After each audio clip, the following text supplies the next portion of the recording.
12 minutes, and usually I start on time, but I'll show you around. I'm on my way to the first location. So while I'm walking there, you can see some really beautiful views and beautiful sights. The main attractions in Moscow. If you can hear me, if you can see me, please let me know.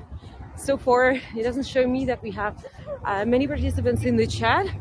So far, only 2, Robin and Rare.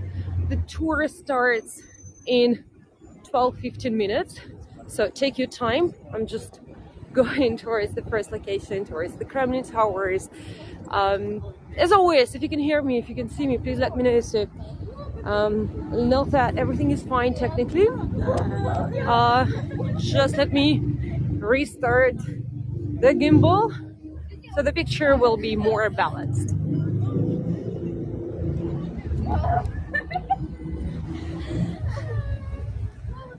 So we have 5 participants so far. I'm happy to see you. Thank you for joining me on time, actually even before the tour starts. But now I'm showing you some interesting places that are not even part of the tour. On the left, place with the balloons, it's actually a Ukrainian restaurant. Today, hardly anyone can imagine a Ukrainian restaurant in Moscow, but we have. On the right, one of the oldest subway stations, Borovitskaya, opened in 1935. So Ellen, Margaret, Rare, everyone who is with me, please let me know. I hope you can hear me well and everything is fine technically. And we'll start the tour. Hope everything works. So since there are no comments in the chat, then I'll just walk in silence.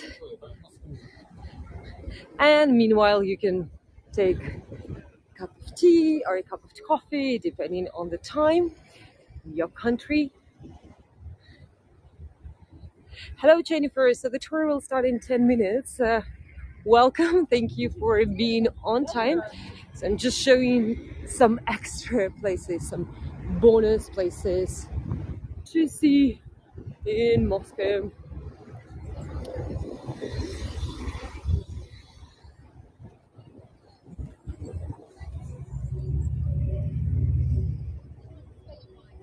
Hello, Brian. The tour starts in 10 minutes. So we're just walking around to see some beautiful locations and to give everyone time to join me on time. If you can hear me, if you can see me, please let me know. Seems like we have a performer over there. Thank you very much, Brian. So I'm just walking around. Actually, the difficulty is that the passage is closed, the one that I wanted to go to, which is really close to our location. So I'm going back, but so in any case, those of you who joined me earlier will be able to see even more. And since we are next to the Kremlin, that means we are in the heart of Moscow. We are in the area where we have the highlights and many beautiful and important places. On the left, not going to, again, this is not part of the tour yet. It's just a bonus. It's just me welcoming you, giving some time to make a cup of coffee, tea, depends on what you prefer. So on the left we have the State Library, named after Lenin. This is a very big building. It's absolutely huge. And we even have tours for Russians to go inside. Of course, it's possible to get in there if you're Russian, if you have a library card. But still, there is just so much to see. All these flowers, they're part of the Flowers Festival that is happening during these days. I love this kind of like relaxing atmosphere. Cheryl, I'm running, not because the tour is just really fast, but because the tour hasn't started yet. So I'm going to take a passage to cross the road, to cross the street. Just Hope the connection will be fine. Hello, Patricia. Hello, Gabriela. The tour hasn't started yet, so I'm going to welcome everyone. But thank you for being on time. We have a very nice performer here.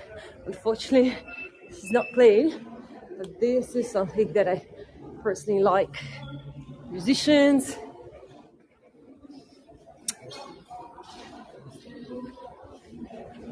So I'm going through a passage that brings us to Aleksandrovsky Garden.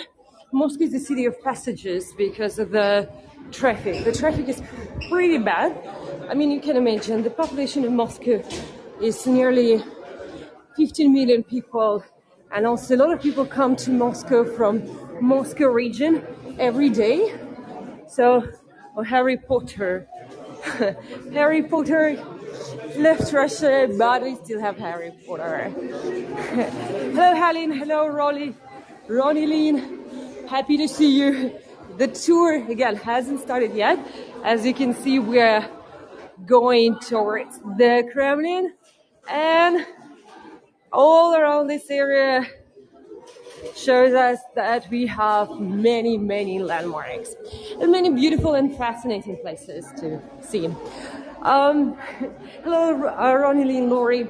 As always, please let me know if it's your first tour with me or not. Maybe you've already joined some of my tours. Maybe you've even joined this tour on Monday. Unfortunately, we were not very lucky this week. We had rainy days, so I had to cancel, I think 3 tours here this week, so apologies. Unfortunately, I'm not a musician so far. Magician. I'm both. I'm not a musician and I'm not a magician. So unfortunately, there is nothing I can do about rain. But the good thing is that I had time to reschedule the tour. So the good thing is that we can do it again, and hopefully more participants will join us. And not everyone was disappointed on Monday. So I'm in Aleksandrovsky Garden. Cheers from Canada. Oh, thank you very much. So the tour, I'm going to repeat it again. The tour hasn't started yet, so no worries. You haven't missed anything, and actually you even see more than others. We have a public toilet in here. It's a free toilet that not many people know about. This is an interesting thing about Moscow. Well, you know, we have toilets for 200 rubles, and if you join my GUM tour, you probably know, so 200 rubles would be approximately $4 today. And then you have public toilets. Well, I mean, it's 15 minutes walk, so it's not that easy for everyone. And you need to know about the places. So this is Moscow. Moscow is the city for those who know about it. A very nice and green area. It's kind of hard to imagine that we are right in the city center. So welcome everyone, Lee, Hallery, Adrian. I'm on my way to the first location, so I decided to join earlier to start the tour earlier, so more of you will be able to join me to, I don't know, to get a cup of coffee, to get a cup of tea. Actually, we love tea in Russia. Any cafe you'll go to, you will be able to find all types of tea. And our specialty, I would say, like something that you will find in Moscow that we love is sea buckthorn tea. Have you heard of it? Sea buckthorn, it's a berry. It's a sour berry, so they normally they add honey or sugar or any kind of syrup. I love it. It was popular 5 years ago. Today, I would say the number one trend, the number one thing is buckwheat tea. You know, we love buckwheat.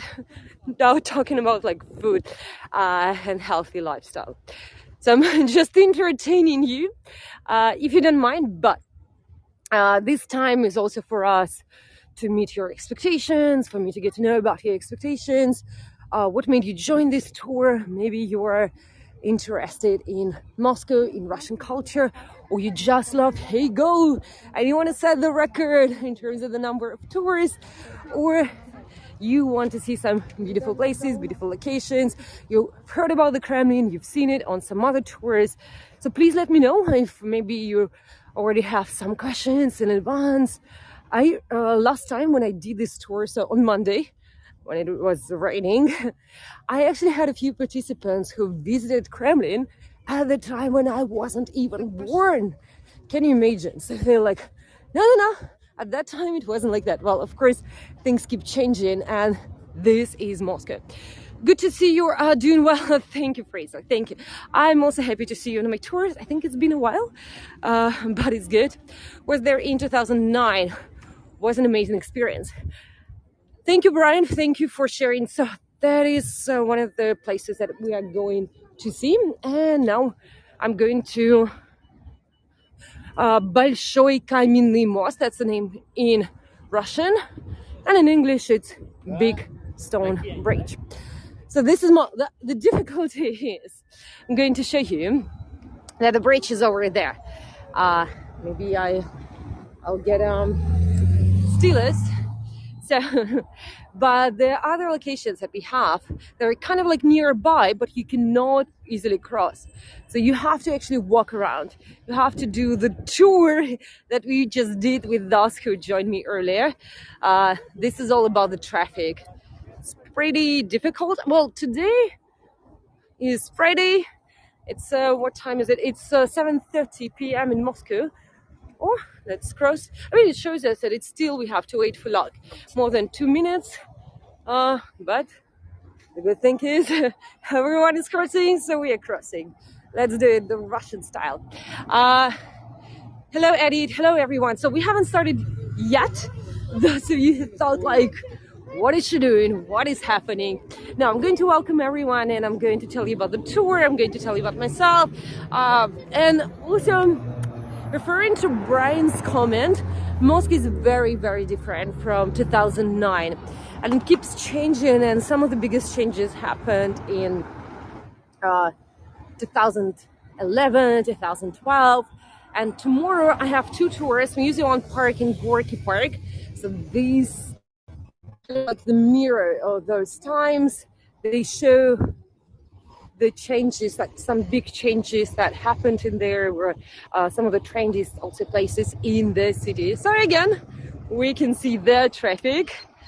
It's kind of, well, it's pretty difficult. So this is why metro or underground or tube or subway is very popular in Moscow, because you never know how much time it can take, especially in the city center. So it can be like 5 minutes, 5 minutes, well, up to 2 hours, you never know.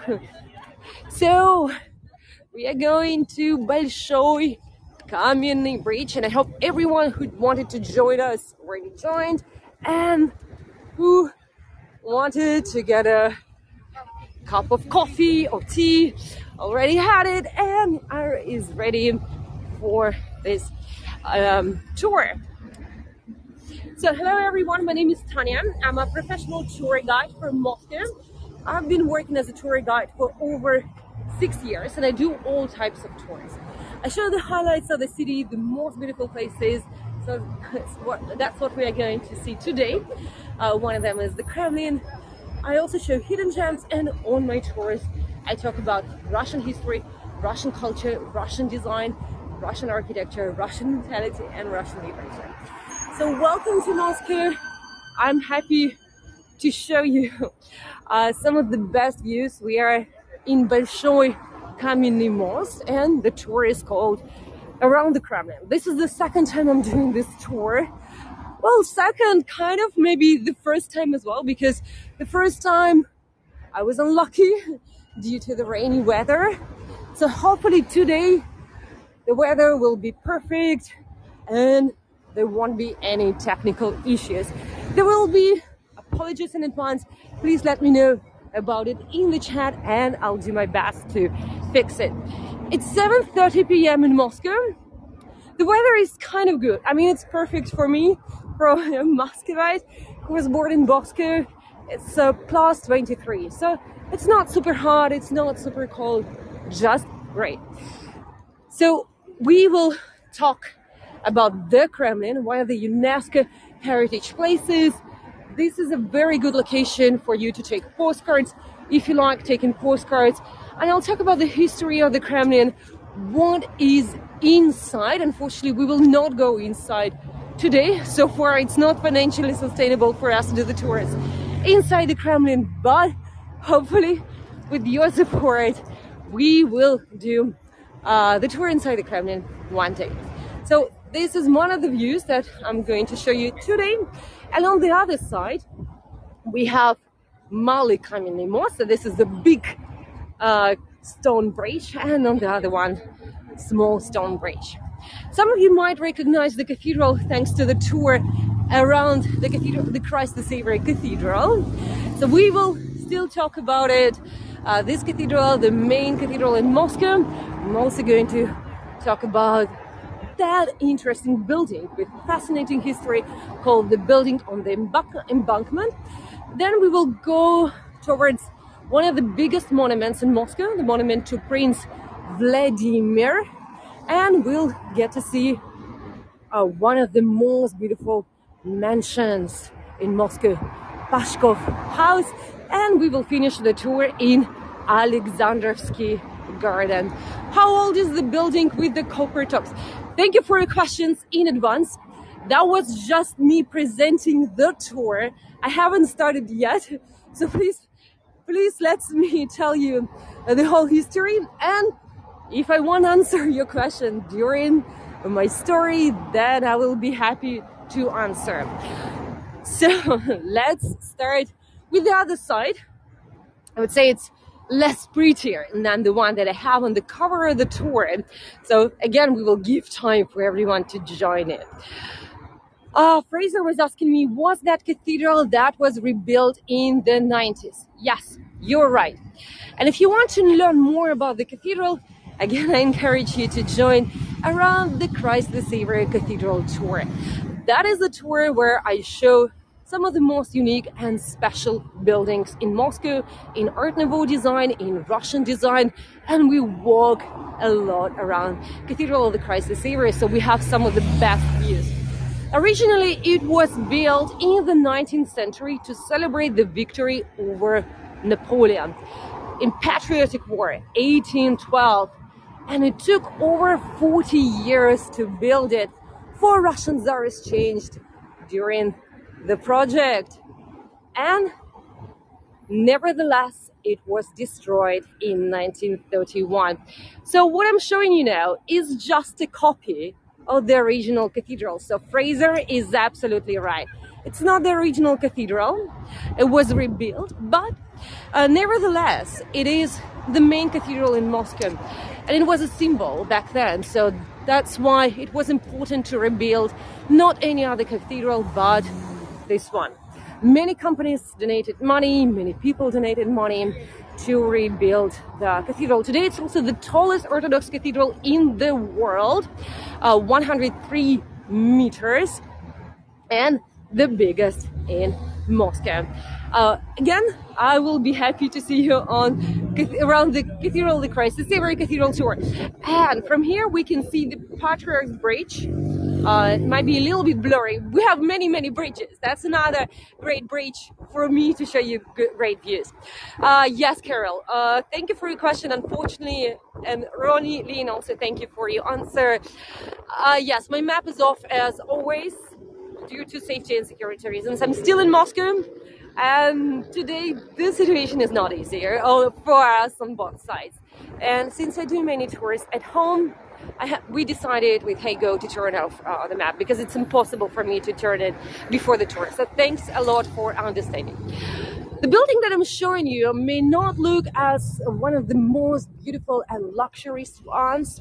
It's called the building on the embankment, but in the 30s, in the 40s, it was one of the most prestigious buildings in Moscow. In fact, it was built for the elite, for the Soviet elite. But you always need to pay the price to live in one of the best buildings in Moscow. Why it's one of the best? Well, first of all, the location. Isn't it amazing? Isn't it beautiful? The second, it was like the paradise for the elite. It was more than just residential buildings. They had theater, they had other complexes, canteen, restaurants. It was one of the kind at that time in the Soviet Union. But the building is also known for its sad history. It has the highest number of victims of the Stalin's repressions. Nearly 70% of people who lived in the building were repressed, so they were assassinated during Stalin's regime. So this is our history. Today it's still one of the most prestigious buildings in the city. Well, seems like some people don't mind its history, and others just fascinated with the big names. The architecture looks a bit severe. Well, the architecture, it's constructivist. This is the Soviet design from the 30s. Later on, things keep changing. So on some other tours, I show other sides of Soviet design, of Soviet architecture.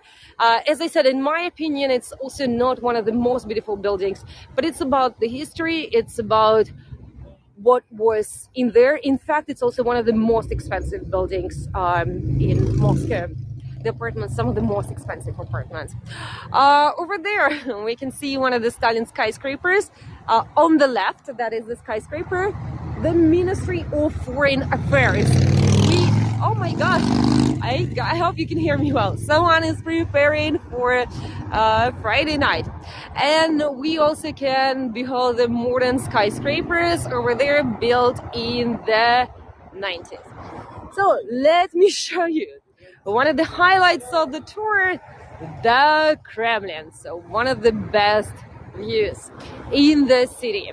And also one of the oldest parts of Moscow, because basically in the 12th century, Kremlin was Moscow. It was really small, and today it's hard to imagine. Well, at the same time, the Kremlin is the biggest fortress, the biggest fortification in Europe. And yes, Kremlin means fortress, fortification. In fact, it's not the only Kremlin in Moscow. So if you'll go to other cities like Kolomna, Zaraysk, Tula, you will be able to find other Kremlins. But when we say the Kremlin, of course, we mean the one that I'm showing you in Moscow. Why is it so special for us? Well, it is the place that from the beginning was the residence for Moscow Grand Princes. Today, it is the main residence of the man we do not name on this tourist. It was the residence of Russian czars and also the Soviet elite. What is inside? What do we have, and why is it so famous? Well, first of all, it's one of the few places in Moscow that is part of the UNESCO Heritage List. It is in the UNESCO list along with the Red Square. And I have a tour about Red Square that is also one of the most beautiful buildings, beautiful places in Moscow. Well, it has many buildings. It's called the Best of Moscow. That's where we also talk a little bit about the Kremlin. But here with this view, we can certainly behold the beauty of its architecture, and we have a chance to see what is inside. Fraser, thank you very much for your question. So the Kremlin has been at the center of power for centuries. It is, yeah. So the Kremlin was the political center, the religious center, because if we will zoom in, we will see the Cathedral Square. I'm going to show you a photo of the Cathedral Square. So this is one of the most beautiful squares, I would say, in the world, but certainly in Moscow. In order to see it, you need to get a ticket. The ticket is approximately $12 these days. So, but it doesn't include everything. The Kremlin museums, but since it's also the residence of the president of Russia, we can only see part of the Kremlin, unless, I don't know, you're a friend of his. Later on, I'm going to show you the map that shows us what is inside. So it was the political, the religious center, but at some point was also the social center. How was the Kremlin protected from damage during the 1917 revolution? Thank you very much for your question. Let me show you also some of the photo shoots that we have in this area. Isn't it amazing? It's a very popular place. So at that time, during the revolution, St. Petersburg was also one of the main locations. There were many buildings, including the Kremlin, that were damaged around this area. It wasn't protected in any ways. So, of course, they need to restore it. But during the World War II, or what is known in Russia as the Great Patriotic War, the Kremlin was camouflaged. But it was camouflaged so the Germans, the Nazi Germany, will not understand where is what in Moscow, because certainly the Kremlin is the heart of Moscow. It's in the center. Also would like to say thank you to Lori for your contribution. Means a lot. As most of you know, it's a tip-supported tour, so everything that I make is only based on your contributions and actually everything that Heygo makes. So that's how we can create new tours, more tours for you, and invest in creating new itineraries and in inviting new tour guides. The Kremlin is one of the oldest parts of Moscow, as I said. Originally, the Kremlin was built in the 12th century, and it was completely different from what I'm showing you today. It was wooden, but of course, wood is not a very practical material, so it was always on fire. And then in the 14th century, Dmitry Donskoy decided to build it out of the white limestone. So this is the one that you have on the picture. And even though the Kremlin that I'm showing you now, more photo shoots everywhere. It was built at the end of the 15th century, and its brick, it was still whitewashed for centuries, till 1937.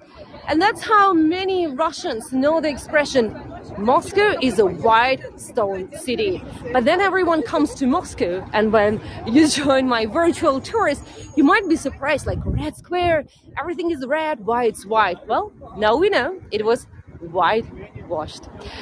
So if we'll look at some of the photos of old Kremlin, we will be able to see it.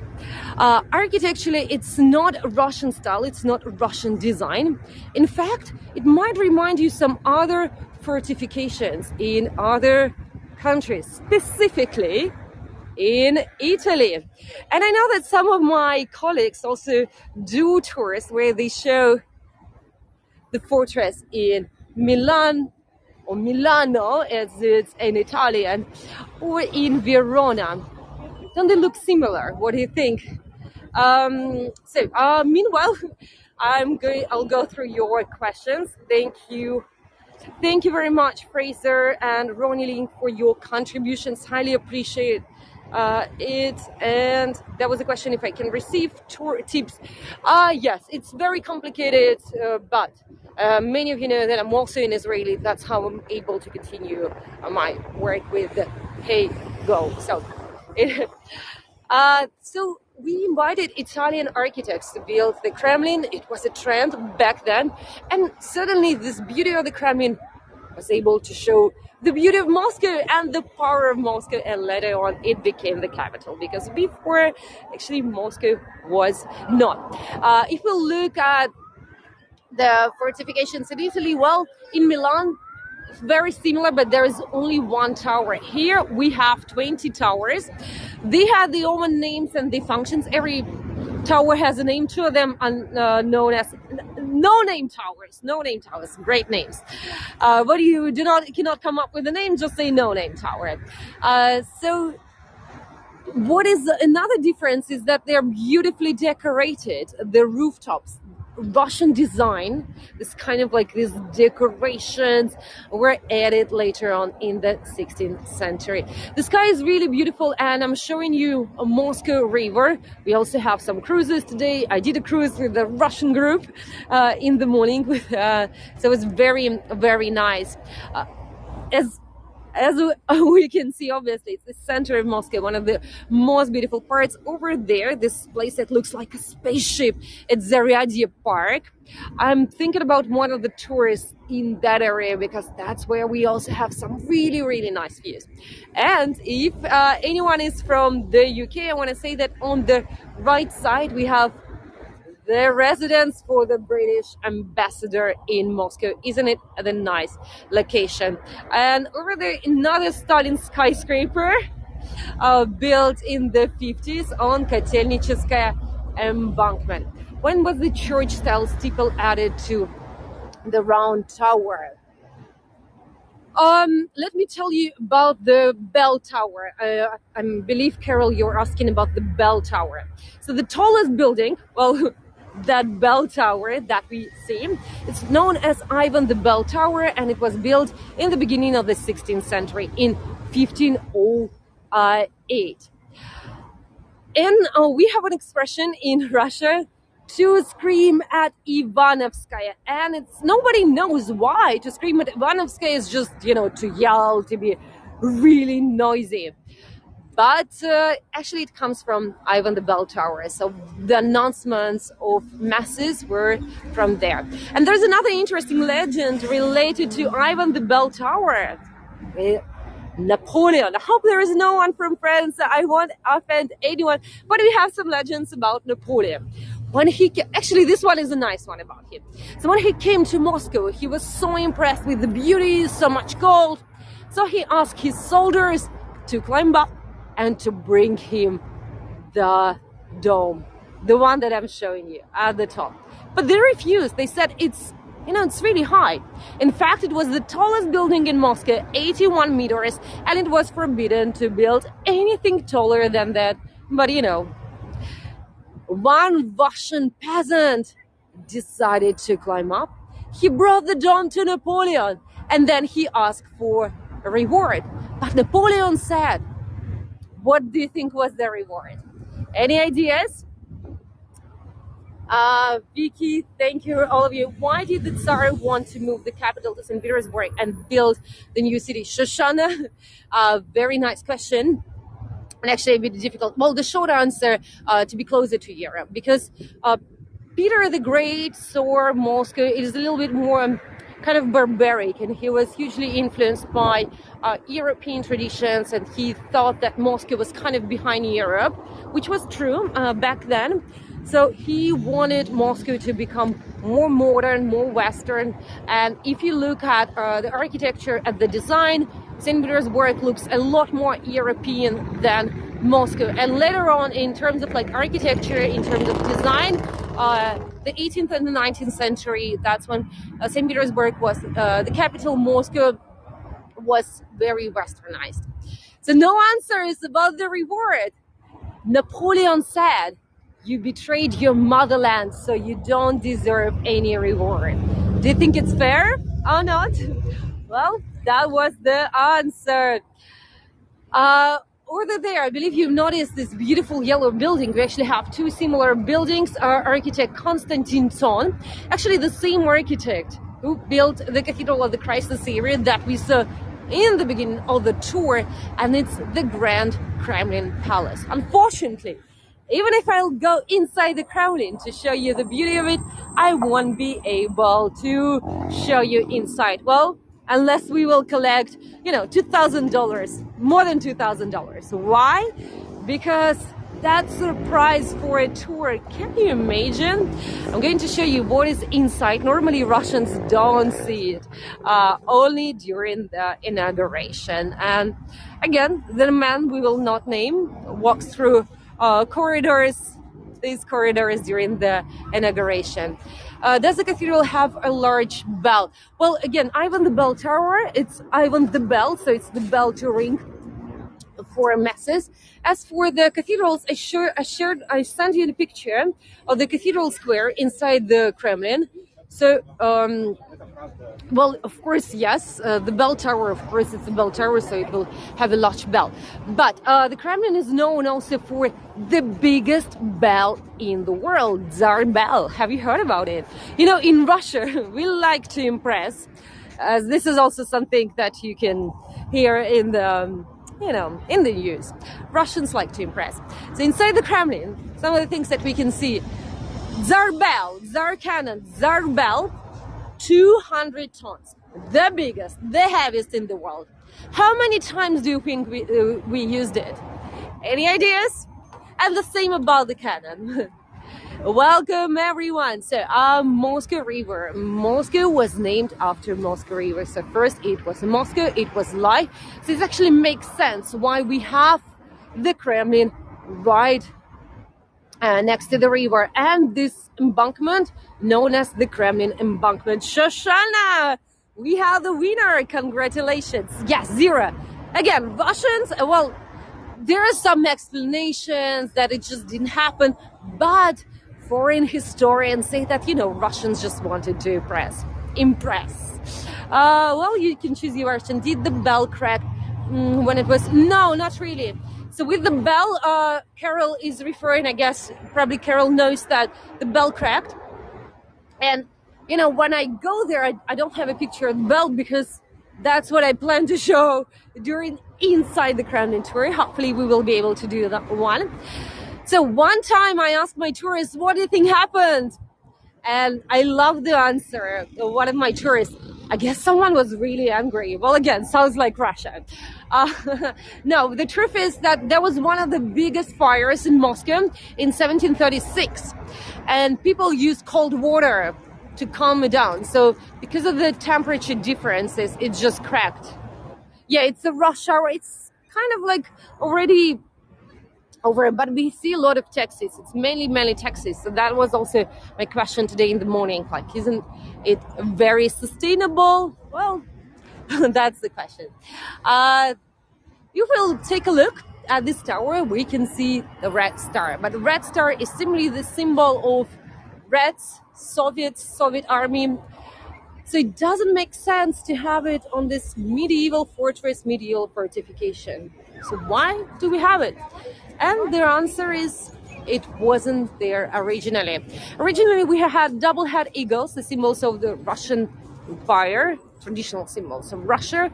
And in 1931, they were replaced by red stars. So today, 4 towers, and we know that in total we have 20, they have red stars. If you want to walk around the Kremlin, to make it like the real around the Kremlin tour, it would take us approximately 30 minutes. So the territory is over 25 hectares, 28 hectares. So it's a pretty big territory. As I've already mentioned, the largest fortification in Europe. So it was meant to protect the city, and in fact, nobody was able to conquer the Kremlin. We are going to talk about Prince Vladimir, one of the most impressive monuments in Moscow, and it's actually a new monument. Today, as you can see the traffic, so of course it might take some time to wait, but we are actually lucky because instead of 3 minutes, I guess we will wait for like 10 seconds, but trust me, it's worth it. The building on the left, Pashkov Mansion, is, in my opinion, one of the most beautiful and luxuries in the city. So I hope you are excited to see it. We will go back to the Kremlin when we will go inside Aleksandrovsky Garden. You see this green area? That is Aleksandrovsky Garden. I will go there, and that's where we'll finish the tour. It's kind of like a short walk tour, but I hope you understand why I decided to do it for the views, because it is the bridge, Большой Каменный Most, or Big Stone Bridge. That's where I did the tour. I think it's one of the best locations, for postcards, and I know that many of you like taking postcards. But also, I'm a big fan of Pashkov Mansion. That mansion on the left, I think it's absolutely stunning, and it's kind of hidden. Who is the statue with the cross? Carol. Of course, I'm going to tell you. Yes, I'm going there, so we just have to wait. Yeah, now we can go. It's Prince Vladimir. Yeah, I announced it. And why is he with the cross? Because he baptized Russia.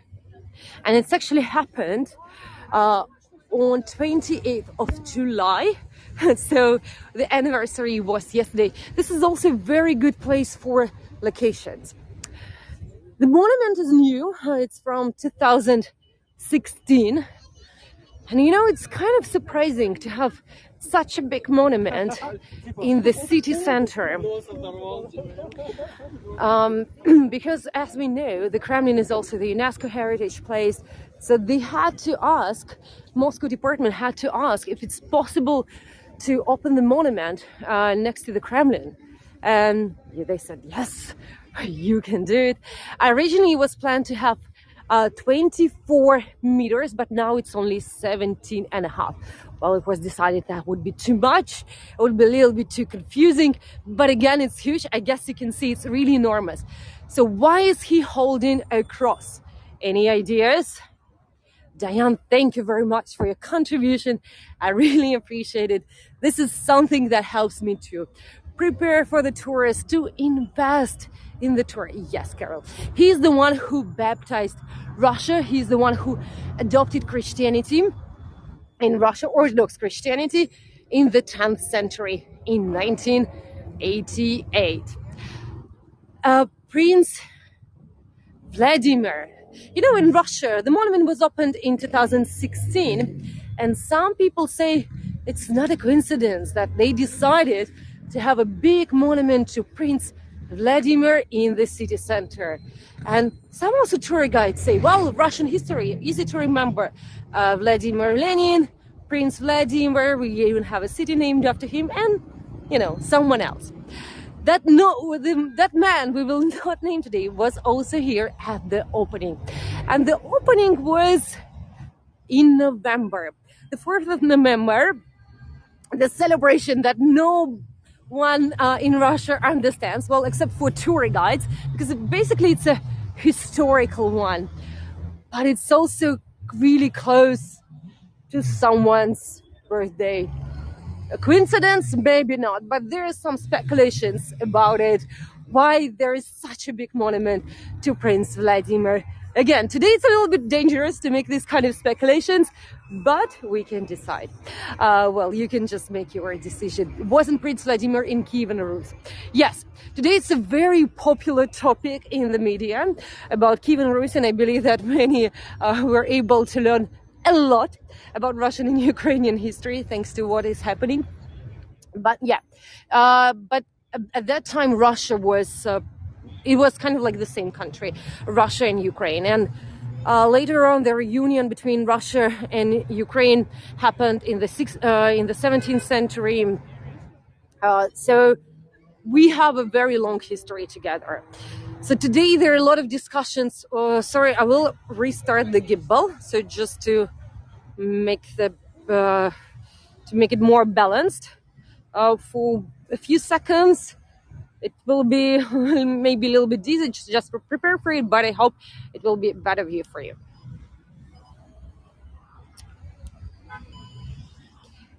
I think it's better.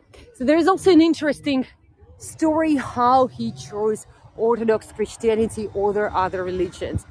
Here it's written Prince Vladimir, Knyaz, actually in Russian, not prince. We also have the word prince. And here we have several things. So importantly, it was to show that he was more than just a man who baptized Russia, but he was also a warrior. He and the money were actually collected by historical society, by military historical society.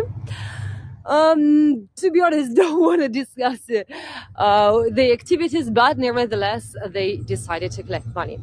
The second shows us how Vladimir was baptized himself, how he adopted Christianity, and then how Russia was baptized. So the story says, and this is something that we learn at school, that he was not that much interested in Catholic Church because he didn't really like the beauty of ceremonies, the beauty of church. So he was choosing between Islam and Orthodox Christianity. So why did he choose Orthodox Christianity over Islam? Believe it or not, but even back then, it was pretty clear that Russians will not survive without alcohol. True story, that is what we learn at school. And it's also something that is written in historical books. This is Russia in 10th century. Yeah, I think the gimbal just kind of like goes unbalanced when I show you the pictures up. So now one of my favorite buildings in the city, Pashkov Mansion. The sad story is that we cannot actually cross the street easily. It will take us like 15 minutes to walk around. But it's a very nice view. It's a very nice location on Vagankovsky Hill. One of the known facts about Moscow that it's a city on 7 hills. One of them is Borovitsky right behind us, and this is Vagankovsky Hill. What is inside this building? It's a library. It's one of the most beautiful and luxurious libraries, I think, in the world. And if you want to go inside, you will need a card. So you will be able to see the beauty of it. No, they don't have their observation deck. Thank you very much, Carol, for your question. Pashkov House is named after its founder, after its first owner, Pashkov, who was one of the richest Russians at the time, and it was built in the 18th century by the architect Bazhanov. There are actually several versions about the architects, but most of the experts say that it was one of the well-known architects at that time. It is neoclassical architecture, you're right, Carol. This is something that was common in the 18th century, and neoclassical style, neoclassical design came to Russia from Italy. So that is the period of after Peter the Great, when we were inspired by it.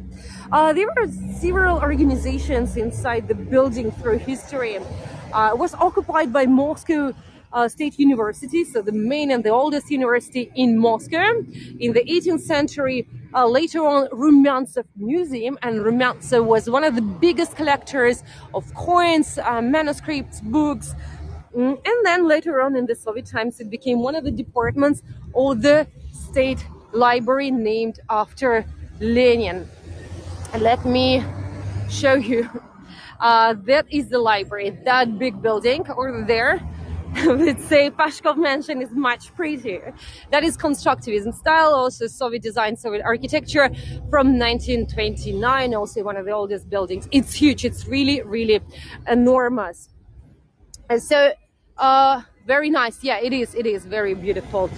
Vicky is asking me, how did he make money? Well, it's a long story about how everything was in Russia, you know. It was about peasants and rich Russians, but Pyotr Pashkov was captain lieutenant of Semenovsky regiment, and he was also son of Peter the Great Batman. So Peter the Great, who we mentioned. What is interesting, that even though it's a library, the entrance is not from here. You see, it's closed. Well, it's not that late. The entrance is from the left side, from this lane, and I guess it's for a reason. So not everyone will be able to see it. And normally, actually, mansions, this kind of beautiful mansions, are closed in Moscow. This is a sad story that you're hardly able to see the beauty of most of the architectures and most of the designs. The stairs were added later on in the 30s. This is Soviet design.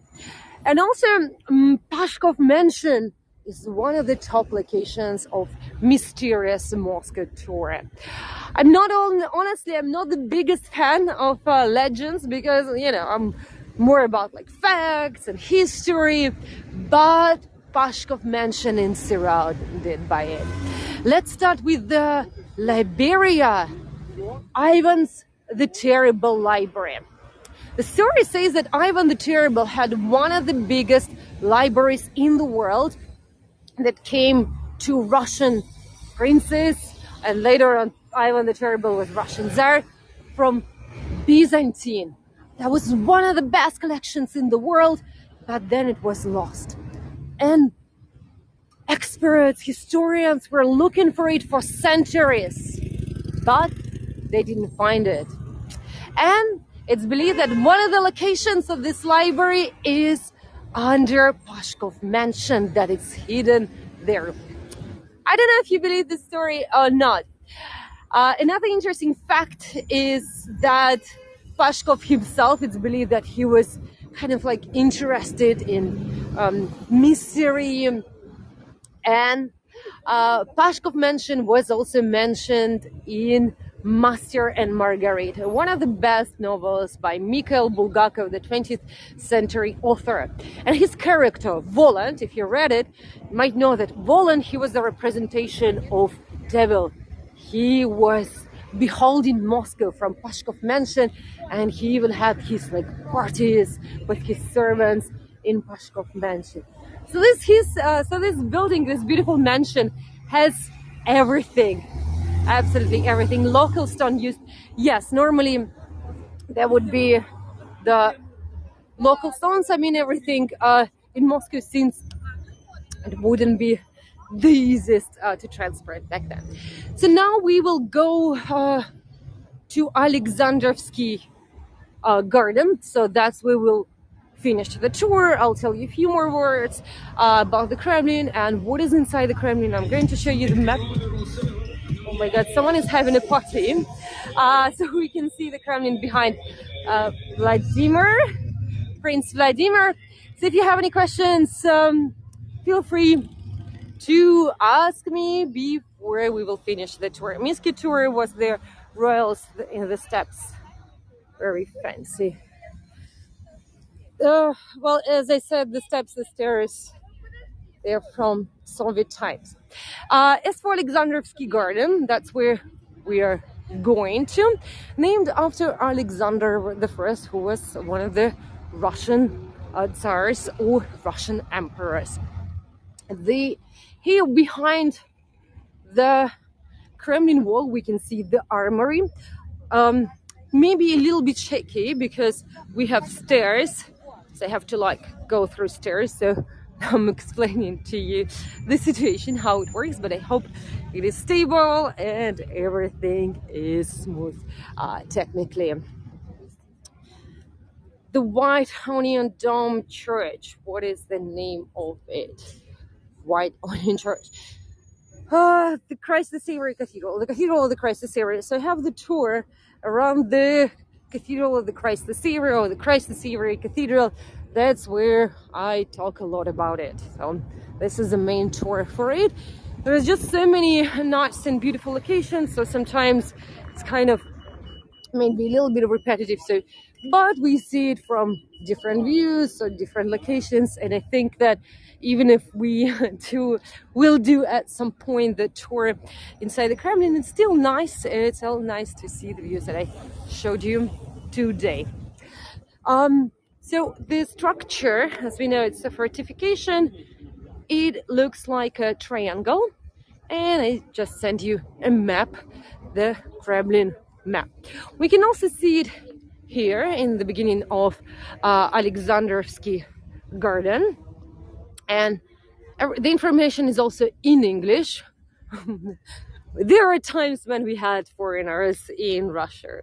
So Moscow Kremlin Museum sites.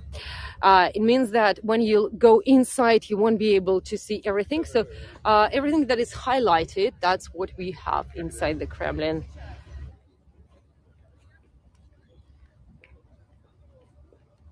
So,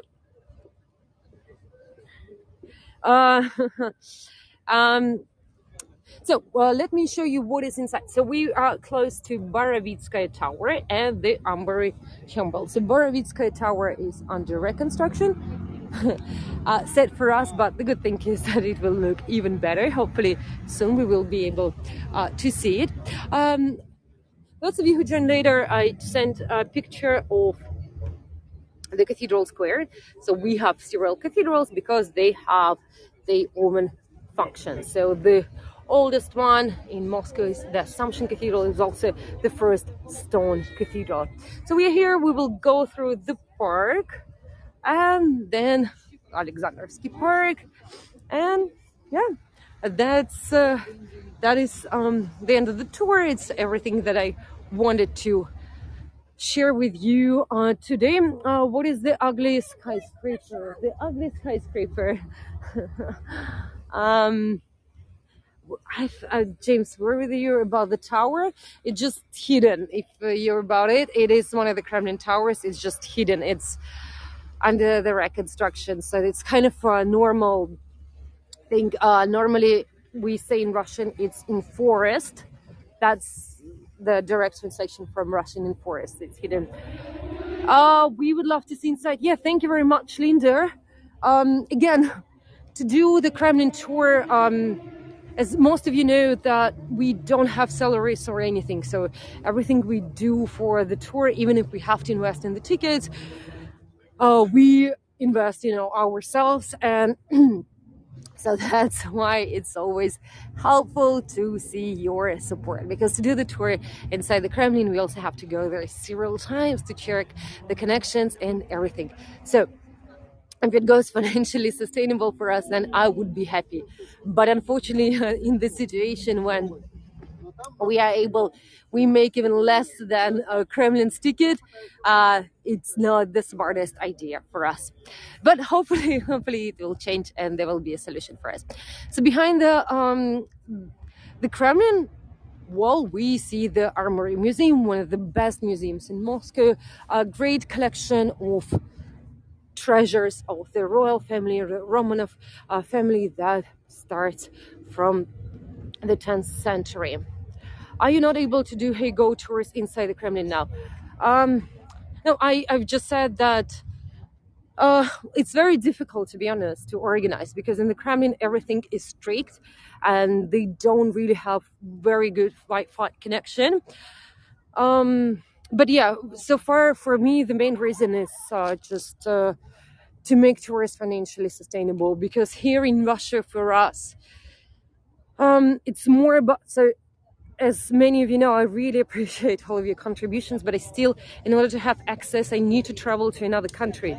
So investing in tourists, it just means that I have to work harder in Moscow. So in any case, thank you for understanding, but hopefully we will be able to do it. We are close to the monument to Alexander the First. It's a nice garden, by the way, from 1820. That's when it was opened after the war with Napoleon. And this garden is devoted to the war with Napoleon, one of the biggest victories. And Alexander the First at that was the ruler of Russia at that time. If you want to know about it in fiction way, about Napoleon, 1812, Alexander the First, you can read War and Peace. War and Peace actually describes this period of history, and it's also one of the tours that I have on my mind. As some of you know, I'm a big fan of literature. I love Russian literature. I'm a big fan of Tolstoy, but it also requires time to prepare, but hopefully we will be able to do. I guess it's better to do in winter, since now we have to take advantage of this good weather. Look at the sky. Isn't it amazing? I'm happy about the timing, and I'm happy that there are no rain today. It's much better than the first time. This monument is also devoted to the victory over Napoleon, 1812. We have Kazan Cathedral in St. Petersburg. That would be also great for me to show you St. Petersburg, since my great colleague Anna Levina is in Israel and hardly we can find anyone in St. Petersburg during these days. So it's Alexander the First before the victory, before the war.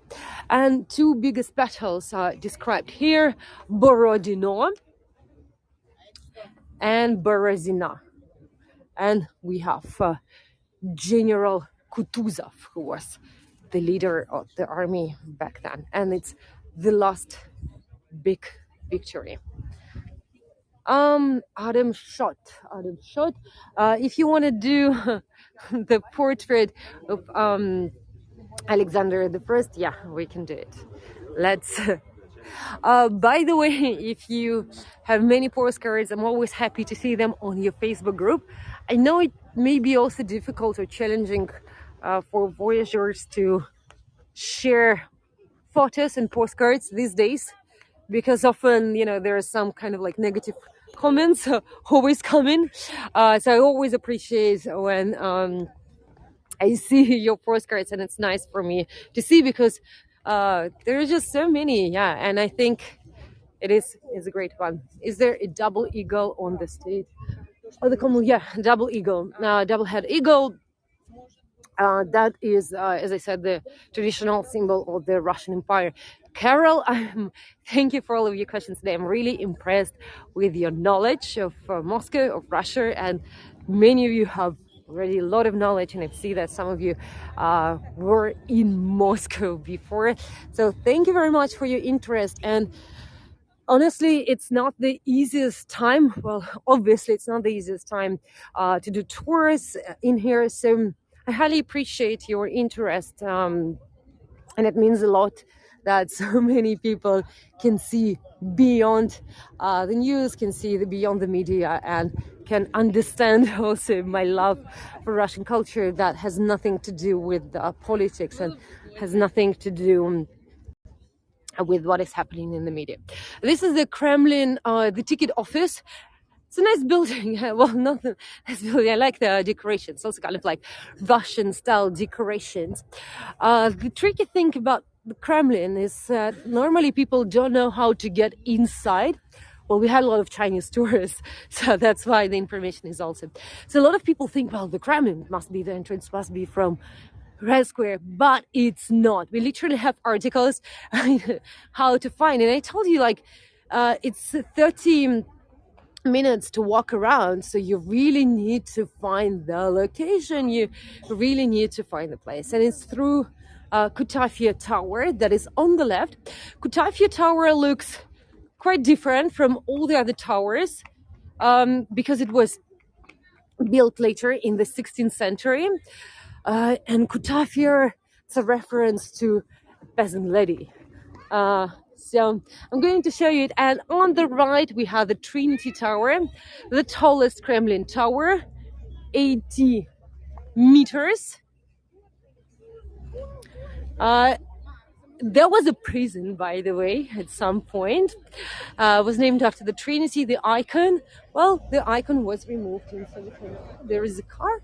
Normally, we don't have cars, only for the city works.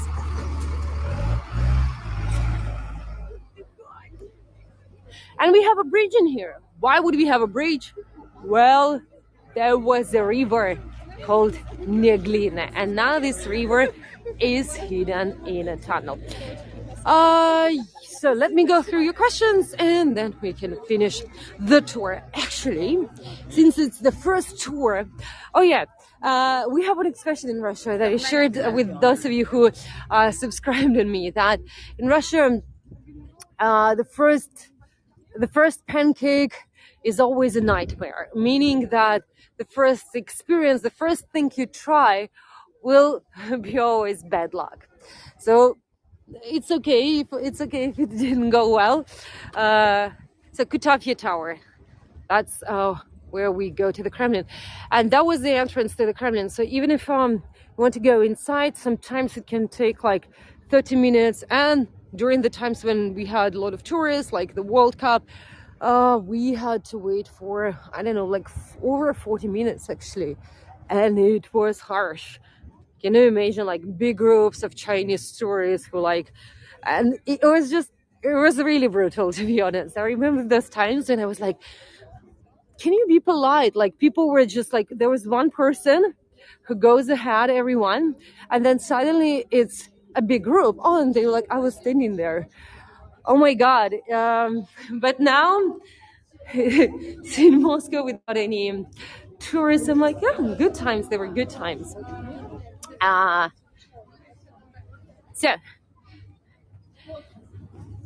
Thank you, Linda. Thank you, Lori. Thank you, James. Thank you, Fraser. Thank you, all of you. Thank you, Vicky. Thank you, everyone. Yes, I'm happy that it was a lovely day for us. Oh, it's over 50 minutes. It's actually longer than I planned because, as you could see, there was not much to show around, but actually I decided to show you more today just to celebrate this first good weather Kremlin tour for me. Hopefully there won't be any rains in the future, and I will be happy to see you tomorrow. Tomorrow I plan to do 2 tours. One of them is Museum Park. It will be the first museum park tour. Museum is the open air park with the statues, and I named the tour the Park of Fallen Statues because that's where we have former Stalin, Lenin, and other Soviet leader statues that were removed in Moscow. There is a big, fascinating history in this park. It's also a modern space with the Tretyakov Gallery, the gallery of the 20th century Russian art that we will talk about. So we'll be happy to see you. And also Gorky Park, that will be the second tour. Today it's also one of the best locations to spend your summer. A lot of things are happening in there, and it's the #1 park, not only in Moscow but also in Russia. You see double-headed eagles are everywhere also today. It's the symbol of the Russian Empire, and it's the story says that it came from Byzantine. Thank you, Vicky. Thank you, everyone. Thank you, Margaret. Yeah, see you tomorrow. And on Sunday, I have Komsomolskaya Station tour. It will be the first live metro tour from me. So I usually do tours. I did several metro tours. I think 2. There were 2 presentations. They were not very successful, to be honest. So I realized that many of you want to see it's real in life. So this will be the first attempt to show you one of the most beautiful stations, Komsomolskaya. And hopefully it will be a good experience for you. So yes, I send you all the photos. Special bonus for those of you who decided to stay with me till the end.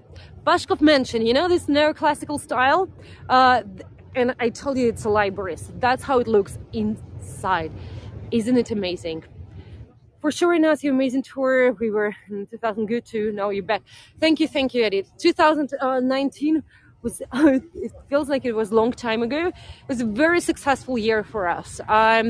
After the World Cup is when we were obviously able to attract many tourists, and many debunk the stereotypes about Moscow, about Russia. They are surprised to see how friendly the city is. So yeah, 2000. The building, so we'll just finish. The building in front of us is the Four Seasons Hotel. It's, well, no longer, you know, all of this big brands. Four Seasons Hotel, first known as Hotel Moscow.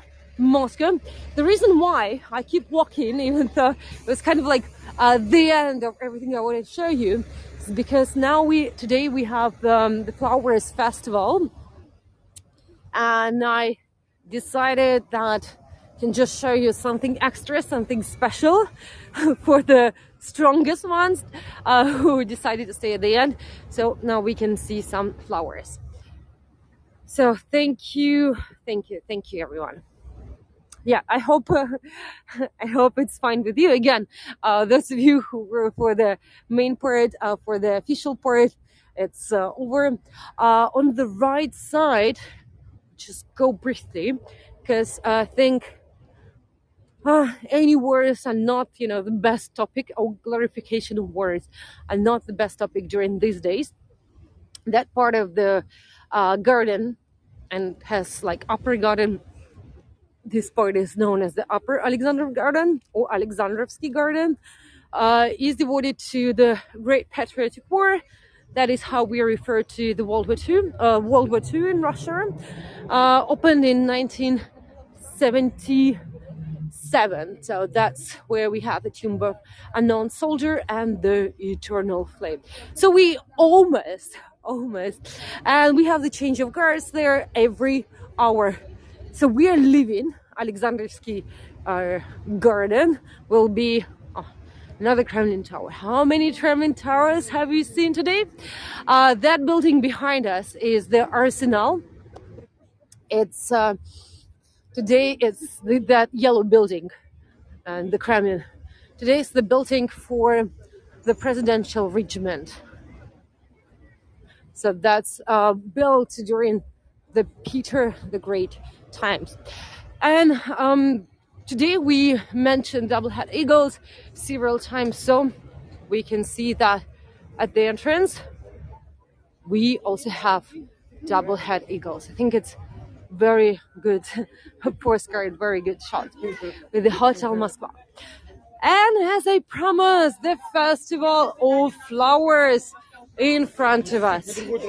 So I hope it will be nice again and there won't be any misunderstanding. It doesn't mean that I think now it's a good time to party and to celebrate things, but since we have it and it's beautiful, let's enjoy our life. James, on the tomb of an unknown soldier and the statue of Chukov is in the same area. Yes, that we've just passed. I already answered the question. There's an interesting legend about the hotel. So we see that left and right we have two different facades. And the legend says that the architect, Alexei Shushev, suggested Stalin two different facades, and you know, Stalin signed the project in the middle, and you cannot ask him twice, sorry, what did you mean? Why did you sign it in the middle? So that's why we have two different facades. So that's the name of the Festival of Flowers. And let's just walk around a little bit. Yes, too many people around. It's very popular. We have many things and many activities happening in Moscow even during these days. That's why all the other cities in Russia hate us. No, seriously, it's not only like it's not only like, but for Moscow it's everywhere you're a target. Because no, but it's really nice. There could be a tour, I think, only about this area, but I'm not sure what would I tell you about, like, flowers, people. The difficulty with this. Ой, извини, пожалуйста. О, да в порядке? Извини, пожалуйста. Извините, пожалуйста. Sorry, I was just walking around. Oh my God, that was just a girl who fell. Oh, this is so difficult, you know, when there's so many people. That's how it happens with, you know, this popular locations. You don't even able, you know, to enjoy it seriously. When you have so many people with cameras all around you, so many cameras. That was my impression in Vatican, like seriously, and the Kremlin.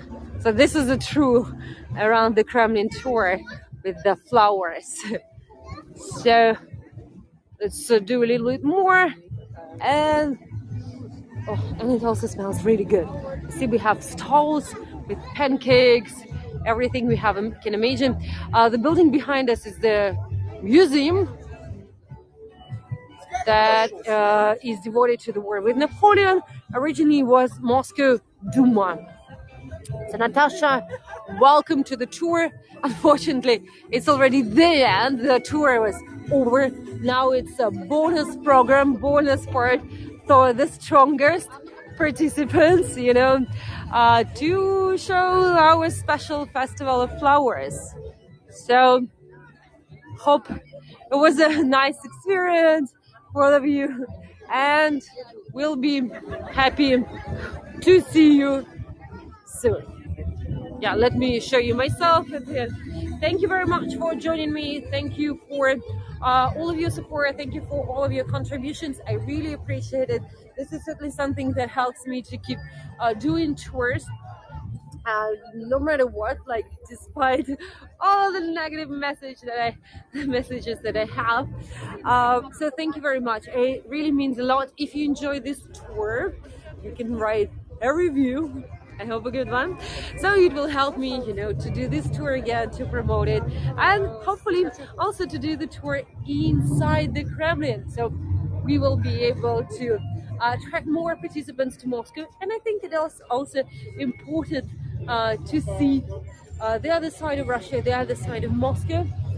that is very different from the man we will not know and things that we have in the media. So thank you very much again. All the best. Have a wonderful day and see you soon. Пока-пока. Я вот в момент уже не буду звонить.